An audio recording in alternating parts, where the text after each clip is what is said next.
कधीच नाही चुकणार तुमचे फेवरेट टीव्ही शोज झी5 सोबत, तेही एकदम फ्री।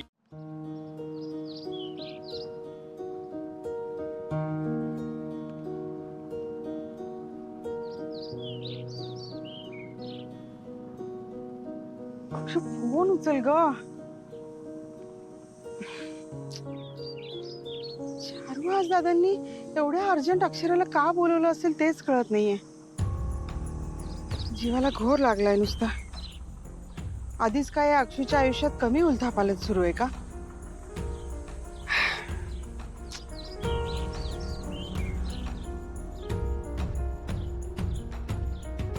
अक्षू, अक्षू ग, फोन उचल ग बाळा। नाही उचलणार ती फोन।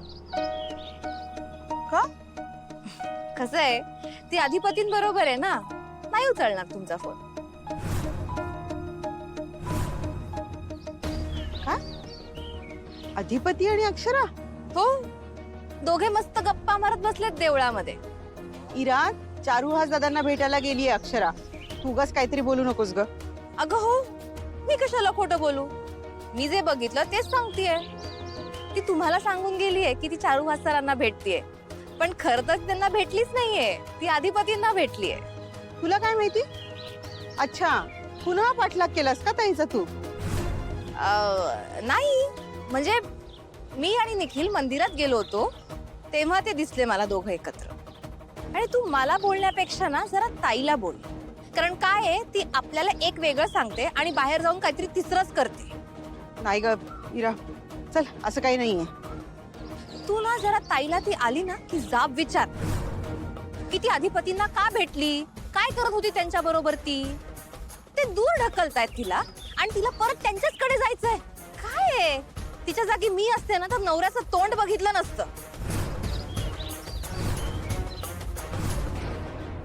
बाबा, खरं सांगायचं तर मलाही माहितीये त्यांना काही झालेलं नाहीये। आधीही 2-3 वेळा त्यांनी असं बोलावून घेतलं अधिपतींना। मुद्दाम करते ती अक्षरा। ही सगळी नेहमीची नाटकं आहेत तिची। बघितलंस ना किती नीच, किती पाताळ यंत्री बाई आहे। आणि या अशा बाईशी मी लग्न करायला निघालोय। अक्षरा, तुला खरं सांगतोय मी, हे सगळं ठरल्यापासून ना रात्रीची कधीतरी जाग येते मला। डोक्यात विचार येतो आणि घाबरतो ग मी। वाटतं मी हे काय करून बसलोय, काय बोललोय भुवनेश्वरीला, कसली शपथ घेतलीये, भीती वाटते का मला। पण ना बाळा, मग तुझा आणि अधिपतीचा चेहरा समोर येतो आणि मग मी माझ्या मनाला समजावतो, आता थांबायचं नाही।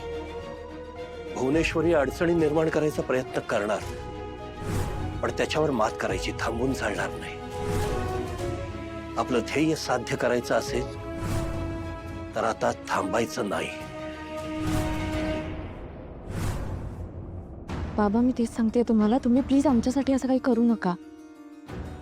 लग्न नका करू तुम्ही अजूनही बाबा मागे फिरू शकता। करावं लागेल ना बाळा, करावं लागेल मला। मी अधिपतीच्या डोक्यावर हात ठेवून शपथ घेतली मी। पण बाबा, तुम्ही टेक्निकली त्यांच्या डोक्यावर हात ठेवलाच नव्हता ना। तुम्ही नका त्या शपथेमध्ये अडकू।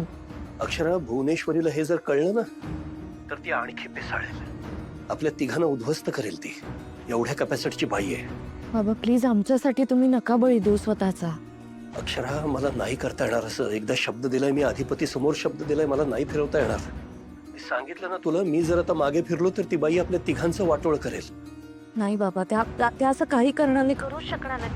मी सांगते ना तुम्हाला, प्लीज तुम्ही असं नका करू, लग्न नका करू बाबा। अक्षरा, मला एक गोष्ट माहिती आहे, तू आपल्या घरी परत यायला हवीस आणि मी त्याच्यासाठी काय वाटेल ते करू शकतो। आणि बाळा, आपल्याला खूप जपून सांभाळून वागायला पाहिजे। बघितलंस ना, आज तिला कळलं की तुम्ही भेटताय तर केवढी नाटकं केली तिनं। तिला तुम्ही एकत्र यायला नकोच आहे ग। असं तर करणारच ना त्या बाबा। करणार ना, काय मिळत असेल ग तिला हे सगळं करून। सत्ता सोडायची नाही बाबा त्यांना सहजासहजी, हातातून जाऊ द्यायची नाहीये, म्हणून असं वागतात त्या। अक्षरा, मी थेट जाऊन बोलू का तिच्याशी आता? मी बोलू शकतो ना, मी तोंडावर सुनावतो तिला की मी 4 पावलं पुढे आलोय, आता तू आगाऊपणा करू नकोस, ही कारस्थानं बंद कर, सांगू शकतो मी। नाही नाही नाही बाबा, ऐका ऐका ऐका बाबा, आपलं काय ठरलंय, आपण आता इमोशनली नाही वागायचं। आपण आपल्याला जे खरं खरं वागावं असं वाटतं तसं नाही वागायचं। अक्षरा, तोच तर प्रॉब्लेम आहे। मला सहजासहजी खोटं नाही वागतायत का? पण बाबा खोट्याशी खरं वागून काय होतं ते बघितलं ना आपण. तेही खरंच आहे तुझं. आपण आत एक बाहेर एक असं कधी केलं नाही. जे मनात आहे ते बोललो समोर, जसं आहे तसं वागलो. आणि परिणाम बघ ना, तुझा संसार मोडायला निघाली आहे ती. माझं कंबरडं काय आधीच मोडून ठेवलं होतं तिनं. बाबा आता आपण शांत राहायचं. डोक्यावर बर्फ आणि जिभेवर साखर. अक्षरा, पण ती तुम्ही भेटू नये म्हणून आजारपणाची नाटकं करेल, आणखी काहीतरी कारस्थानं करेल. काय कसं करायचं आपण? बाबा त्यांनी काही करू दे. आता त्या जसं वागतात ना आपल्याशी, आपणही त्यांच्याशी तसंच वागायचं. म्हणजे आपण डावपेच करायचे बाबा. आपण डावपेच करायचं म्हणजे नक्की काय करायचं? मी सांगते तुम्हाला. हे बघा,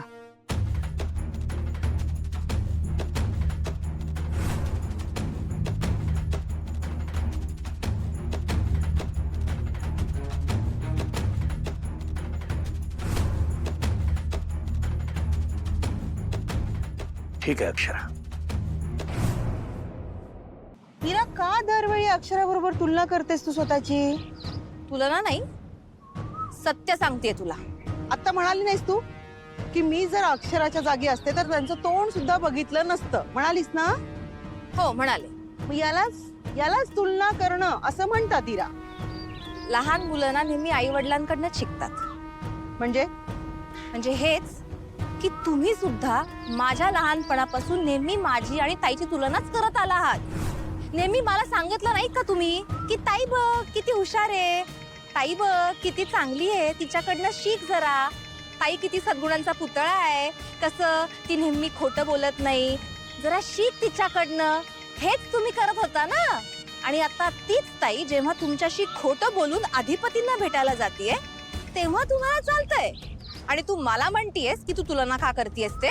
इरा, शांत हो. अगं इरा, आई वडील ओरडतात, बोलतात, ते मुलांच्या भल्यासाठी असतं. आणि खरं सांगू का, आम्ही कधीच तुझी अक्षराबरोबर तुलना केलेली नाहीये ग इरा. आम्ही ना तुला हे सांगण्याचा प्रयत्न करत होतो की तू अक्षरासारखी सद्गुणी हो, हुशार हो. पण तू नेमका सगळ्याचा चुकीचा अर्थ काढत राहिलीस. मी चुकीचा अर्थ नाही काढलाय आई. तुम्ही मला नेहमीच चुकीचं समजत आला आहात. आणि समजा जरी मी चुकीची आहे असं जरी समजलं तरी आता मी सुखाचा संसार करते आई. आणि तुमची सद्गुणी मुलगी ती चुकीचं वागते असं वाटत नाही का ग तुला?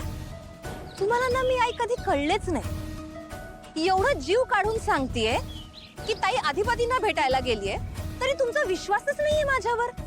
तू मलाच दोष देतेयस की तू पाठलाग का केलास म्हणून. तुम्ही माझ्यावर सुद्धा चांगले संस्कार केले ताई, हे विसरलात तुम्ही. आणि ताई आणि अधिपती एकमेकांना भेटलेत हे मी तुम्हाला फक्त ताईच्या काळजीपोटी सांगितले. बाकी काय करायचंय ते तुम्ही दोघं ठरवून घ्या.